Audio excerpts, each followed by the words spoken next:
Welcome to the Len Guillot podcast, a podcast about life, leadership, and money matters. Our guest today is Cedrick Bridgeforth.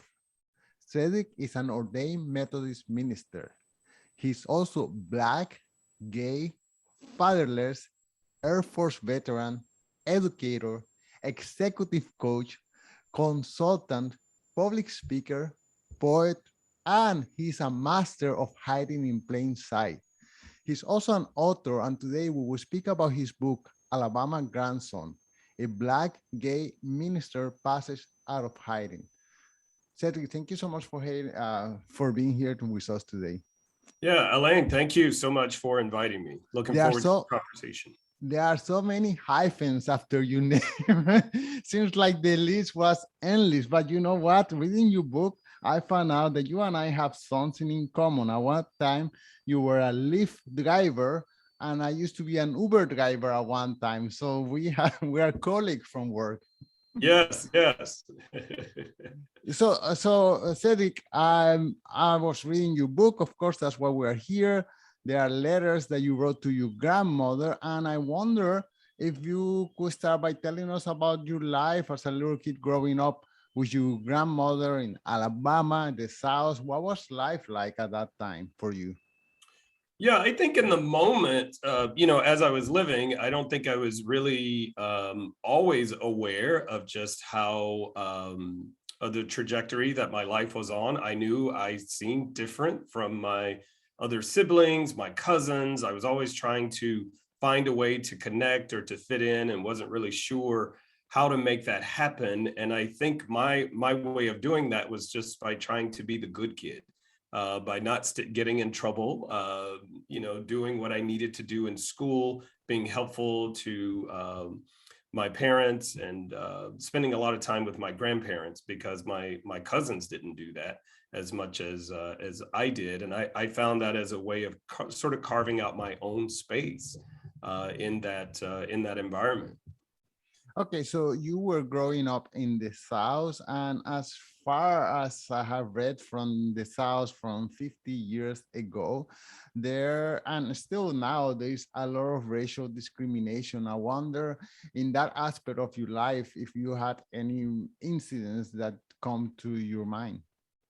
Yeah, as a young child, I don't really think so because my family is multiracial. Of course, we never talked about it that way. That's one of those best kept secrets on sort of both sides of the family. Nobody really talked about the blonde hair, blue eyed people who were sitting at the dinner table, and they weren't there by marriage, so that really wasn't an issue. Plus, on my dad's side of the family, they were landowners, very well-respected family in the area, had been for many generations.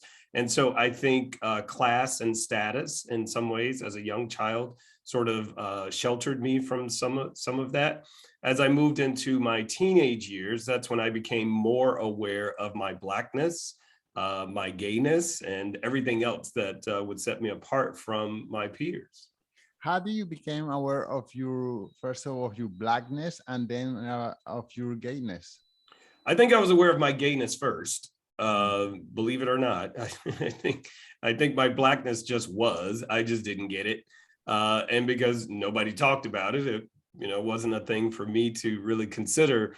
But the fact that I felt an attraction for boys, and I had been told, I had heard and assumed and knew that was wrong, or not right. I don't think anybody ever said it was wrong. It just wasn't right. It was taboo. Nobody talked about it in a positive way. And so, it's like, okay, so how do I figure out what this means, continue to be the good kid, and figure out how I'm supposed to, live my life or keep my secret, as Uh, it were. So, what age were you when you were discovering these feelings? Oh, I was very young, probably as young as 5, 6 years old. I was aware of it. And in retrospect, very aware of it, but probably not sure what it was. But at that point, my brother was about 3 years older. And of course, I had older cousins, and they were always talking about girls. And what they, had done to them or wanted to do with them or how they viewed them. And I didn't see girls that way. I saw the boys that way. So at that moment, you decided to start hiding in plain sight. So you discover you are different. What do? You start acting like the rest of them, or you just keep quiet, or what's your solution for this anomaly? Yeah, both. I mean, it was try to blend in or at least be as quiet as possible, in the midst of it so that I wouldn't be found out. And as I lived on, my assumption was this will go away, this will change. Everybody's probably gone through this, and yeah, that didn't happen. So your family eventually start talking. How come you are not bringing any girls home, or how, if you become a teenager, do you have any conversations about it with your family? Well, no, actually, as I, became of age, I did have girlfriends and I, engaged them, as the other boys did, but I also engaged boys too, and again, my thinking was this will pass. Because by that point I had heard, it'll go away, God will take it away, people change, it's a phase, all those kinds of things. And so I had girlfriends and lived a very pretentious public straight existence for some time. Okay, so we're gonna put that in a parenthesis for a moment. Your blackness, what's going on? How did that came about? Yeah, I think that came to the fore for me as I was more like a junior, senior in high school. As I started seeking opportunities outside of my family, outside of my immediate education space, places where I was known, I felt safe. I was one of the popular kids. But once I started trying to move outside of that space, in the book, I tell the story about going to our school counselor and naming that I wanted to participate in Boys State because someone had recommended that to me. And I go and I, raise the opportunity. He didn't even know anything about it. Next thing I know, two other kids are selected to go. And I was very bothered by that. And, reflecting on that, it's like there could only be one reason that I couldn't go to Boys State, right? Because I had grades just as good as theirs were. I was class president. I was an athlete. I was editor of the yearbook. There's only one thing that set me apart from them. Wow. Okay. So you are also a veteran from the Air Force. How did that decision came about? Oh, yeah. Totally. People ask sometimes, did you go in the Air Force as a way to get money to go to college? Why did you go in planning to stay for a career and cut it short? What happened? It was actually a way to get out of class. I went to an assembly in our school library, and all of the representatives from each of the military branches were there presenting about careers in the military. And the lone African-American man on that stage stood up and spoke and represented all of them. He had on this crisp blue uniform. He stood up straight and tall. He looked good. He spoke as clearly as any human being I'd ever heard speak. And in that moment, I found myself saying, I want to be him. Like whatever he is, whatever he's doing, I want to do that. Because that was the first time I'd ever seen someone who really touched me that deeply and presented an image that I felt I wanted to emulate. And so he happened to be an Air Force recruiter. And I took the test, tested well, formed a relationship with him, and enlisted in the Air Force and in pursuit of that. The reason why I ask is because if you are discovering that you are a gay man, usually the armed forces is not the first kind of job that a gay person will look for. Yeah, that's true. But at that point, I mean, I'm 17 years old, right? I'm living my life and getting along, I'm finding a way to live, hide in plain sight, if you will. And I just figured, I'd mastered those skills in my everyday life, and I would continue to do so in that space. I mean, the church has never really been a place that was safe for people to be gay and out about it. And I had lived my entire life in a religious environment. So the Air Force was just another venue for me to master my skill of hiding in plain sight. Right. Well, I live here in Montreal, in the city of Quebec, and to say here I'm gay is just like, oh, I like pancakes for breakfast. You know, so what? So, but I assume that coming from a conservative family in Alabama, black, whatever, I guess there is some kind of macho and you have to prove yourself by, I guess, how many women you sleep with or something of that nature. I was just trying to figure out your level of difficulty hiding in plain sight. I think I used achievement, as my way of hiding. I stayed engaged heavily in academics. I was engaged in several clubs and activities within my school. I was involved in my church. I had a part-time job. I helped out my grandparents. So I stayed involved. I stayed very active. And that became my cover, right? Because, anyone could look at my life. They could look at my schedule and see, well, maybe he doesn't really have time to connect with anyone in particular, right? Right. Okay. Well, now you are in the military, and then at what moment you became attracted towards religion? Well, that was always a part of my life. So I was raised in the church from birth, always a part of the church, and my family very religious in nature in every way, deeply involved in church life. And so, of course, moving away from home, one of the big concerns was, you can't stray away from the church. So one of the things you have to do is you have to find a church. And so I did, because that was a part of my life. I wanted it. I felt very familiar in church space. I speak church language, whatever that is, and had always been a leader, even as a young person within the church. And so it was a common place for me to show myself. So it was just a natural thing for me to do, is to go find a religious community to be a part of. And how much was it exclusively part of your family or part of the society as a whole in Alabama where you were growing up? Yeah, you couldn't separate the two.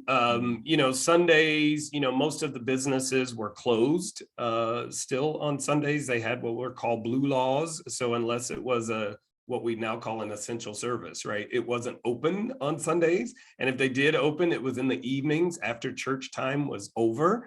Sundays were family time, church time, and those things were interwoven. Your families were known by what churches they attended and, what activities they were involved with.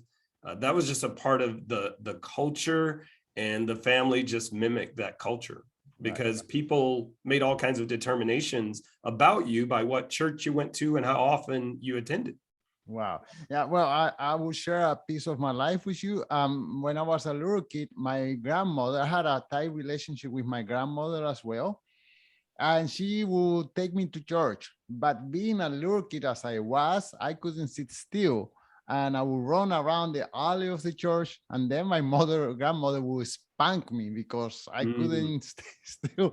Anyways, for me, I developed kind of like a distaste towards going to church, because those memories, so many, my grandmother spanked me so many times. And we're talking, I'm from Latin America, where spanking a child is not like spanking a child nowadays. It's something that happens every day. So I got so many spankings.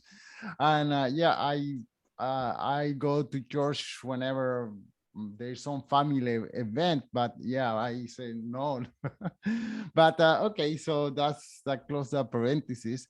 So church was an important part of your life, but then you decide to become a minister. I mean, that's a step farther than just being a active member of the community. Yeah, I'd always been like from a very early age, I'd always been selected to read in church, to Mm. pray in church, to take on a variety of roles. So I was always involved. Again, I think it was a way of cover in some Mm. regards. It was also something that set me apart from my siblings and some of my other peers, in that I actually wanted to be there. I wanted to be involved. In some ways, it was a way for me to be in spaces and conversations with adults and to hear what they were talking about, and to learn from them. I think presented with a sense of confidence and authority that was probably beyond my present station in life. But I think that's really ultimately what created a level of comfort for me in those roles, and I think eventually opened me up to consider a vocation that involved the church. Nice. And do you enjoy the role of leadership and I guess helping others and guiding others towards, I don't know, a better life? Oh yeah, I mean that's I believe it's my life calling. I think it's my life work. I mean, my daily mantra is work at it with all your heart as if working for the Lord and no one else. Like that's my daily mantra. Work at it with all your heart as if working for the Lord and no one else. That guides me. That guides the work I choose to do. It guides me in who I form partnerships and relationships with. And the church has just been a convenient and I would say helpful venue to help me live that out. And the craft of public speaking, I mean, this is a craft that a lot of people are afraid of developing. Me, myself, I joined a club called Toastmasters International. And the first time that I spoke in public, I was so terrified. I was crying. My voice was breaking. So, but do you enjoy that part of speaking to an audience? Were you a natural or were you going through some fears and insecurities as you were learning to approach an audience? From a very early age, well, let me back up. Culturally speaking, let me take you back to Alabama. Culturally speaking, um, there's this tradition around Easter time, and most African American people who grew up in the church, and particularly in the South, but most African American people who grew up in the church would remember Easter time. All the kids would have to learn an Easter speech, which would be one stanza, two stanzas, three stanzas, four or five. And the number of stanzas that you were given to memorize in your speech spoke to your intellect and your sort of status, amongst the other kids. And so from a very early age, I always ended up with more stanzas than those who were in my same age group. And I had a gift for memorization as well. And again, it was a way for me to stand out. It was a way for me to sort of, move ahead. And my brother hated doing it. So it was a way for me to kind of show him up a little bit because he was the older brother. And so I was sort of a natural for those kinds of things of just memorization, recitation. And so I always had a long Easter speech and could get through it and was quite comfortable being in front of Wow. people. Yeah, it was quite comfortable. Okay, well, you are now in the military, you feel attracted towards the church. And can you take us to the moment where your life start tearing apart, where you receive that phone call when you are driving and you are told that there's an email floating around? Uh, Take us to that moment in your life and how do you approach it and what was going on then? Yeah, we fast forward, 20 years to get to that phone call, which we talk about in the book. I had ascended to what I think most would believe would be the highest of heights within my career, within my vocation. I'd done some amazing things, had lived a wonderful life, was in what appeared to be a stable, loving relationship, and the sky was the limit. So I thought, and man, there's my grandmother used to tell us, don't fool around with anybody who has less than you to lose, right? So don't fool Mm. around with anybody who has less than you to lose. And I used to think that was crazy talk, and that was, really, I didn't think it was helpful back then. But as my career, my relationship, my finances, as everything, was just flashing before my eyes, as everything I worked for seemed to be about to be taken away, her words rang clear and true in my heart, in my mind. And it's like, oh boy, like I'm about to lose it all. And that was a very scary thing. It was a very scary thing. It was scarier to believe that everything I worked 20 plus years to build was going to go away. It was scarier to believe that, to experience that, than it ever was to stand in front of hundreds or thousands of people and speak.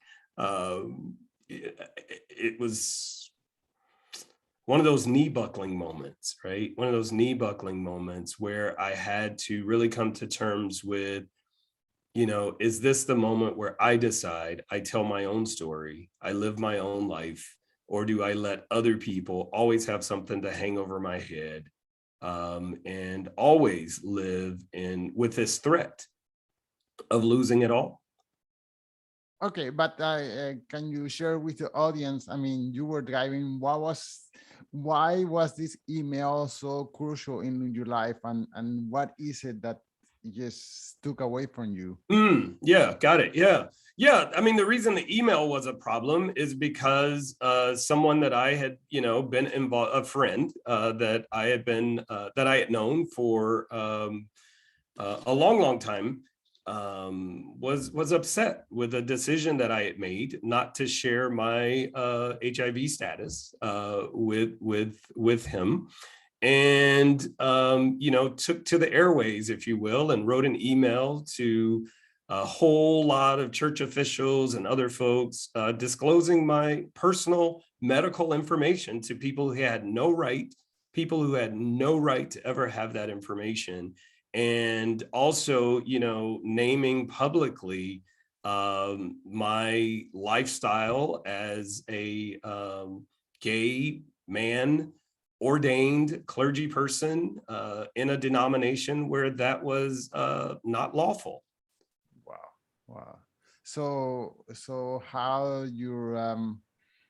did the church react to that? Did you get kicked out? What was the consequences of all of a sudden you are naked in Yeah. front of everyone who has ever worked with you and who didn't know your status? All of a sudden, here is Cedrick, he's gay. Yeah. Well, most people knew I was gay, right? Most Okay, people knew that. We just didn't talk about it. right. The church functioned much like my family. It was known, but not really talked about in any real public way. So that was information that was already there. The fact that I was cohabitating with my partner, some people knew that. It was kind of a don't ask, don't tell kind of situation, right? If no one makes it a problem, it's not a problem. But as soon as someone makes it a problem, then you have to deal with it. And so within the United Methodist Church, there's a whole litigious process. If someone files a complaint against you, there's a whole investigative process, a trial, like church trials. That's not just for Salem witch trials. That's still a thing that happens today. And there's about 6 chapters within our book of discipline that lays out how all that happens. And so I was pulled into that process for about 1.5 years of having to disclose details about my private, personal life and relationships that I don't think my employer should ever need to know, right? But I had to do it in order to participate in that process. And then eventually it came to a place where I decided I needed to step away. So I took a leave of absence to just find my own way, discern if I wanted to continue to serve within the church, or if I wanted to go off and do something else. And along the way, that's when I became a Lyft driver and a substitute teacher as well. Okay, I don't know much about the different denominations of the church. So you are in the Methodist part, but are there sections of the church where being gay is allowed, or is just no all across all kind of church divisions? Oh, no, there are many denominations where it's allowed, affirmed, and celebrated. The Presbyterian Church USA, the ELCA, the Lutherans, the Episcopalians, they're all open. UCC, Disciples of Christ, like they're all open and affirming denominations. The United Methodist Church is the largest mainline denomination in the US that is not. I see. And do you think with time the church is becoming more inclusive? Because of course they are setting that this is a reality of life, and if they want to have people still coming to their church, I assume they must be inclusive in any possible way. Well, that's the hope. I mean, part of the issue is that our denomination is a global denomination. So a large percentage of our 12 million members around the world, a large percentage of them live outside the United States. Right. So we have sub-Saharan Africa, the Philippines, Eastern Europe, and those places tend to be more conservative theologically. And so that we have to weigh that into our math in the ways that those denominations that I named do not. And so I think if we were just having this conversation as the US portion of the United Methodist Church, it'd be a different conversation, because here on the West Coast, in the western part of the country, and even in the Northeast and North Central parts of the United States, is a very different reality, depending on where you are. But we still have the same rule book. How we apply it is a little bit differently, but the rules are still the same. It is my impression that the industrialized world, Europe, United States, Canada, Australia, you name it, is becoming more open and inclusive, and that being gay is becoming less of a problem. However, there are many gay men and women who are still living in fear. I wonder, what would you say to some of these gay people who are in fear of coming out? You have some words of encouragement, or I know that situations are different for everyone else, and some people may be hidden in plain sight because their circumstances around their life, but maybe they would like to hear a word from you who have been hidden behind in plain sight for such a long time. Yeah. For me, I don't really talk about this in terms of coming out anymore. For me, it's really about inviting in, because I'm not coming out of anything. I am who I am. My identity is what it is, as conflicting as they may be, as they intersect. But, I think when a person comes to terms with who they are and musters up enough courage to say to another individual, this is who I am, I think that's an invitation for the other person to come into that space with them. It's not for me to come to where you are. It's an opportunity. It's an invitation that I'm offering to you to come to me. And that leaves me in the position of power, and leaves me on my own ground, and allows me to stand firmly in my own truth. And hopefully you'll join me in that. Your book is in great part composed of letters to your grandmother. I guess you regret not having been upfront with your grandmother and telling her the truth. And there are many people who are afraid of telling the truth to their parents. What would you have to say to them? My mom, I think, was my greatest champion. I wrote her a letter when I was 19. I wrote a 4-page letter to my mom and mailed it to her and said, I'm gay and I'm in love with this man that I'm going to spend the rest of my life with. I mean, at 19, what do you know, right? But I had it all figured out, and it took her a minute, just to kind of get grounded around the idea, but the embrace of you're my child, I love you, and nothing will ever change that, was what I needed in order to continue to explore my own life, but to stay in relationship with her. Many years later, we had conversations about it, and she said she knew very early on in life what was going on, but didn't want to say anything to me about it because she didn't want to ostracize me. She didn't want to, have me feel differently or to withdraw in any way. And so she had to come to terms with her own choice of not bringing up the conversation earlier. And what I say to people is find that one person. Don't worry about everybody accepting you. Don't worry about your employer right now. Don't worry about your church right now. Don't worry about your whole family, your whole community. Find one person that you trust enough to invite into your story and get comfortable sharing your story and your space with that person, and then find another person and do that one at a time, because to think about winning everybody over all at one time will always seem like too much. It is too much, and I don't think it's helpful or healthy for any of us to live that way. Right. But your mother loved you without condition. And I mean, that's happened to be the case most of the time. What about your father? Well, my dad, the one I grew up with, he and I never had that conversation. So I don't know where he stood. No real idea. I never felt I owed him anything, so I had no regret for not having that conversation with him. I think had he told me he did or did not approve or accept, I don't think it really would have registered one way or the other. Wow. What are some leadership lessons that you would like the readers of this book to take away from it?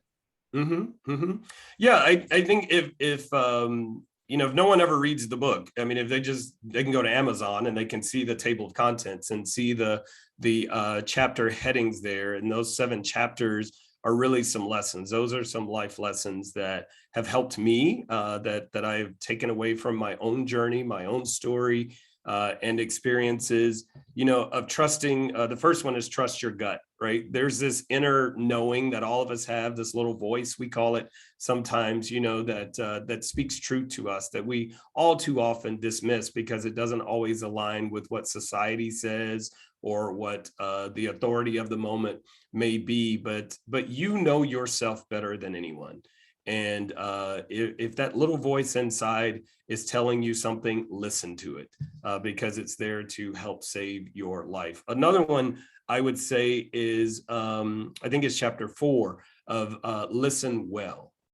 All of the world could benefit from more, better listeners, to where we really practice the art of listening, not just listening to ourselves, but listening to each other, to what is said, and also to what is left unsaid, and finding the meaning that works for our lives. And the last one I'll say, the third one, it's chapter 6, chapter 6 of build a team. That's really what I was talking about earlier. Finding that one person and then finding another person, right? It's pulling into you, inviting into your space those people that you know, love, and trust, and those who know, love, and trust you, being trusting and you being trustworthy with some folks in your life is a way of building a team that will surround you and support you. Right. One more question. This one is in regards to your writing, and I have to congratulate you. The writing of the book is extremely engaging. You goes in, first of all, with a letter to your grandmother, then recounting, sharing glimpses of your life when you were a little kid. I wonder where you learned the craft of writing. I can see how you learn how to become a speaker and had to feel confident, but then sitting down and write something is a total different story. Yeah, right. I've always been uncomfortable writing. I'd rather just talk, right? Like, let's just get on here and talk. I don't want to write. I don't want to write. Plus, I'm a slow reader too. So a friend of mine said, then why did you write such a big book, since you're a slow reader? But the craft of writing is just something I've had to work at and continue to work at. And so I have to credit a wonderful editorial team for getting the finished product across the line. But over the last 5, 6, 7 years, I've started to enjoy writing more, because it's a way for me to just get it down, right? To just get it down. Somebody else can clean it up. But just being able to see the words helps to reinforce what I've said as well. Well, to all my listeners, I strongly recommend your book. I wonder if you could just tell us one last time the title of the book and where can the listeners follow the work that you do? Yeah, the title of the book is Alabama Grandson, A Black Gay Minister's Passage Out of Hiding. It is available on Amazon, so you can get it there both in Kindle form and in paperback. You can follow me at cedrickbridgeforth.com or alabamagrandson.com. At any time, you can go there and see any upcoming events or future projects that are in the making. Cedrick, thank you so much for the work that you do. Thank you so much for the invitation and the opportunity to have this conversation.